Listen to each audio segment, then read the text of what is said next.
Hi, it's Sarah. Today's video is going to be about grading cancer and staging cancer. Uh, and one of the main reasons why I'm making these videos is because I've been on chemotherapy for the last 2 years and COVID for the past 2 years. I really don't get a chance to see people very often because I've been home quarantined. And um, also, COVID tends to be a respiratory thing, and I have cancer in my lungs. So that's fun. Anywho, so I make these videos so that I don't have to uh, answer a lot of questions repeatedly. And I just thought this would be a nice way to keep people in my family informed of what's going on, what I've been through, what I'm going through, that kind of thing. And also, there's other people that have cancer, so I figure maybe some of these videos might help people who know other people with cancer or people who've just been diagnosed, things like that. So, grading cancer is typically a lot easier than staging cancer. So, you'll probably get your cancer's grade before you get the cancer's stage because these things have to be done under a microscope, and staging they just need so much more information. Whereas a grade, it's fairly easy to get a biopsy, and that's how you get the grade. So I made a little graphic here, and this is pretty abstract. This is very abstract. Little sparkly doodads, but the pink color is supposed to be healthy tissue, and the sparkly doodads are cancer cells. Okay, all right. So grade one. Um, These are cancer cells that look really similar to the cells that are around them, the normal healthy tissue.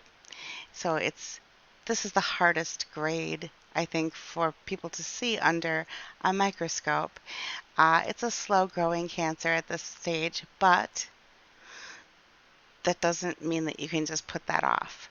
That's still a cancer that can mature and upgrade to grade 2, where my cancer is at. Uh, Grade 2 is a little bit easier to see under a microscope because the cancer cells look a little less like the normal cells, and grade 2 cancer tends to grow faster than the normal cells around it. So it's a little easier to tell that that's a cancer. And then grade 3 cancer is not that any of these is a joke, but grade 3 cancer you really need to take seriously.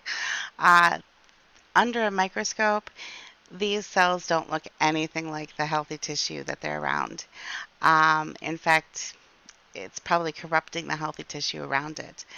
And grade 3 cancer is pretty aggressive and it's spreading faster than the other cells around it. So that's what the grading system is like. And I knew my grade uh, when I was getting diagnosed in January 2020.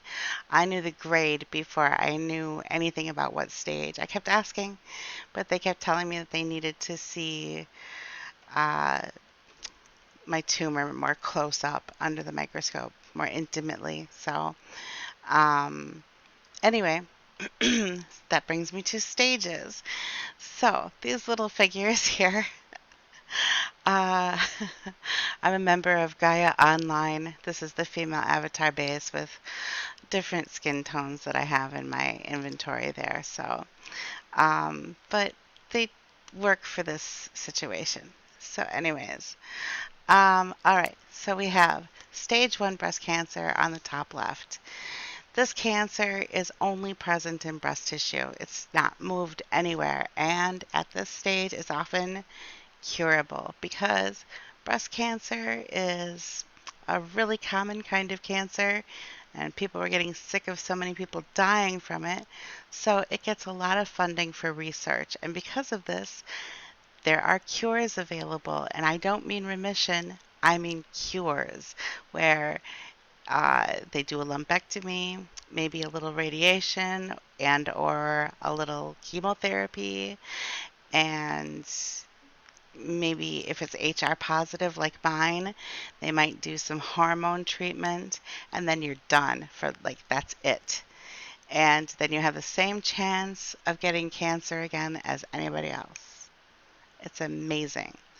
So that's that's when you want it diagnosed is right away, early stage. Uh, Stage 2 cancer is very similar to stage 1 in that it's still considered early stage cancer. There's still a chance that they might be able to cure it. Uh, but this cancer has had a little extra time to spread perhaps to nearby lymph nodes. And so it's not just in the breast tissue. Uh, and lymph nodes are really important because your lymphatic system is like a subsystem to your blood system. So instead of think of it like the veins that carry your blood. So instead of veins, there are called lymph vessels, and that carries a type of body fluid that's kind of a whitish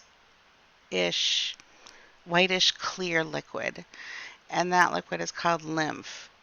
And it carries a certain type of white blood cells called lymphocytes, and they use lymph vessels to travel all over the body to every part of you to rid the body of bacteria and infection, and it's a major part of your immune system. And where the lymph vessels cross paths and intersect are called lymph nodes. Those are like intersections. Uh, and so if your lymph nodes start getting infected, that's your health. That's everything. That's so much. So yeah, that's not good. So you don't want to let that go. Anyway, but stage 3 down at the bottom left, um, this is where we start calling it the beginning stages of late stage cancer. This is cancer that's spread not just from the breast tissue and the lymph nodes, but now we're talking about all the surrounding tissue nearby as well. So it's pretty advanced. We're kind of leaving the territory of curable cancer back to just treatable cancer, and hopefully it's still treatable. Stage 4 breast cancer is where it's not just in the tissue surrounding the tumor, but now it's hit the bloodstream, probably through the lymphatic system. Um, and the most common areas of the body that breast cancer likes to visit are the brain, the liver, the lungs, and the bones. So typically stage 4 breast cancer means that you have breast cancer tissue in one or more of those body parts, usually the brain, the liver, the lungs, or the bones. And that's where that cancer has started growing as well. Real strange concept that I have breast cancer tissue growing in my lungs. So because of the chemotherapy, that's stopped it in its tracks. So it's not advancing any further than it can go. And that's good news. That's where we want it, and that's excellent. So those are the stages and the grades of cancer, and maybe a little venting about COVID and quarantine. If you have any questions, I'd be more than happy to answer them in the comments below. Uh, Also, I would love it if you're interested in more updates, if you could like and subscribe. Um, I'll be doing more of these videos, And if you want to know anything else, please leave your suggestions below. And if you're still listening, thanks so much. And I hope you have a great day. Take care and take good care of yourself. Bye.